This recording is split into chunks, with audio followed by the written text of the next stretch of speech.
Bismillahirrahmanirrahim. Assalamualaikum warahmatullahi wabarakatuh. Alhamdulillahirrabbilalamin. Wassalatu wassalamu ala asyrafil anbiya'i wal mursalin wa ala alihi wa sahbihi ajma'in. Untuk tajuk pada hari ini, tajuk Sam'iyat, Ustazah akan bersama dengan anda bagi beberapa tajuk dan Ustazah sangat mengharapkan kerjasama anak-anak semua dapat melihat serta menghayati apakah yang akan Ustazah sampaikan pada hari ini.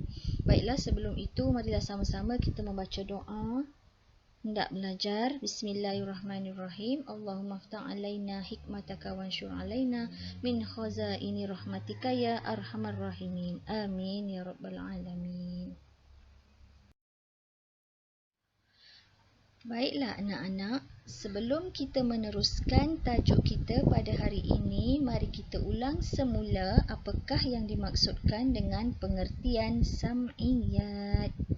Sam'iyat ialah perkara ghaib yang hanya boleh didengar dan diketahui melalui Al-Quran dan As-Sunnah. Ghaib ialah sesuatu perkara yang tidak nampak atau tidak kelihatan. Bahkan sam'iyat ini hanya boleh didengar dan diketahui melalui Al-Quran dan As-Sunnah.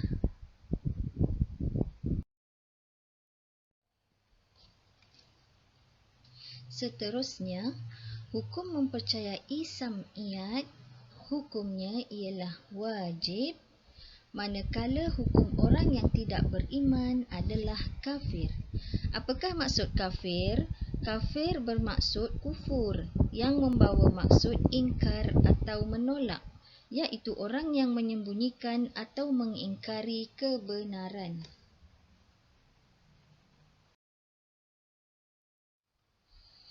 Seterusnya ialah perkara-perkara sam'iyat yang terdiri daripada 10 perkara. Mari kita lihat satu persatu. Pertama, pahala. Kedua, dosa. Ketiga, alam barzakh. Keempat, mahsyar. Kelima, syurga. Keenam, neraka.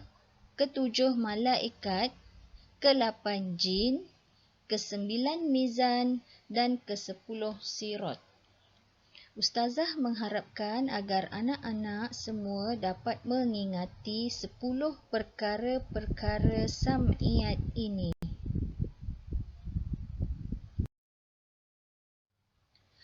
Seterusnya, pengertian bagi perkara-perkara sam'iyat yang 10 itu. Untuk memudahkan anak-anak, Ustazah memberikan kata kunci bagi setiap perkara-perkara sam'iyat. Pertama, pahala, iaitu balasan baik. Kedua, dosa, iaitu balasan azab. Ketiga, malaikat, iaitu makhluk Allah dijadikan daripada cahaya. Keempat, jin, iaitu makhluk Allah dijadikan daripada api. Kelima, mizan, iaitu alat untuk menimbang amalan makhluk ketika di dunia. Keenam, sirat, ialah jambatan atau tintian yang merentasi neraka Jahannam. Ketujuh, syurga, iaitu tempat balasan nikmat abadi. Ke-8, neraka, iaitu tempat balasan azab abadi. Ke-9, mahsyar, ialah tempat perhimpunan manusia, jin serta makhluk serta dihisap amalan mereka semasa di dunia. Dan ke-10, alam barzakh, iaitu alam bagi orang yang telah meninggal dunia.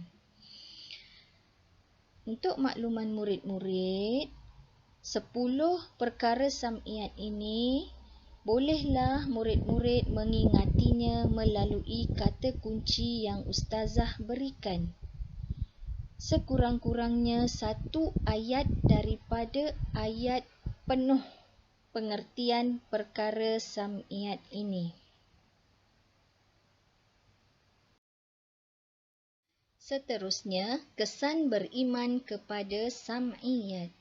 Pertama, menjadikan seseorang itu sentiasa bertakwa. Kedua, sabar dalam menghadapi dugaan atau atau ujian dari Allah.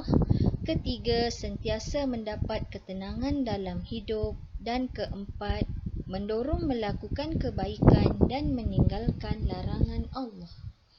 Baiklah murid-murid, orang yang beriman kepada Sam'iyat ini, Allah kurniakan kesan yang baik dalam kehidupan seseorang. Maka tidak sia-sialah orang yang beriman kepada Sam'iyat ini, iaitu seseorang itu sentiasa bertakwa, sabar, tenang dan sentiasa melakukan kebaikan serta meninggalkan larangan Allah. InsyaAllah adik-adik, jika kita beriman dengan Sam'iyat, Allah akan memberi banyak ganjarannya. Oleh itu, di sini Ustazah membantu murid-murid untuk menggunakan kata kunci bagi kesan beriman kepada Sam'iyat, iaitu T, S dan K. Apa yang dimaksudkan dengan T adalah takwa, S sabar dan K kebaikan. Maka di sini murid-murid boleh menggunakan ayat sendiri berpandukan kata kunci yang Ustazah berikan. Untuk yang terakhir bagi tajuk hari ini iaitu kesan tidak beriman kepada Sam'iyat. Mari sama-sama kita lihat apakah kesan tidak beriman kepada Sam'iyat. Pertama, menjadikan seseorang itu kafir. Kedua, menjadikan seseorang itu sentiasa melakukan perkara mungkar. Ketiga, mudah berputus asa dan tidak bersyukur. Keempat, hidup sentiasa gelisah. Dan kelima, nikmat yang diterima dirasakan berkurangan serta tidak pernah cukup. Baiklah anak-anak, mari kita lihat di sini kesan tidak beriman ini kepada seseorang Islam itu, ya, menjadikan seseorang itu kafir, seperti mana Ustazah nyatakan tadi, kafir iaitu orang yang ingkar kepada hukum Allah. Kedua, seseorang itu melakukan perkara mungkar. Mudah untuk seseorang itu melakukan perkara mungkar.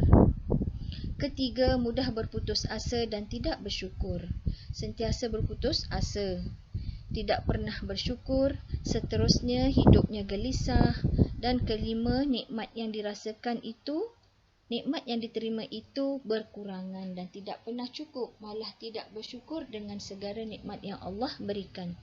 Oleh yang demikian, kata kunci yang ingin Ustazah bantu kepada anak-anak adalah kita ambil 3 sahaja daripada kesan tidak beriman, iaitu K, kafir, P, putus asa dan G, gelisah. Maka murid-murid boleh menggunakan kata kunci ini serta membina ayat sendiri sekiranya ingin menjawab bagi tajuk kesan tidak beriman kepada Sam'iyat.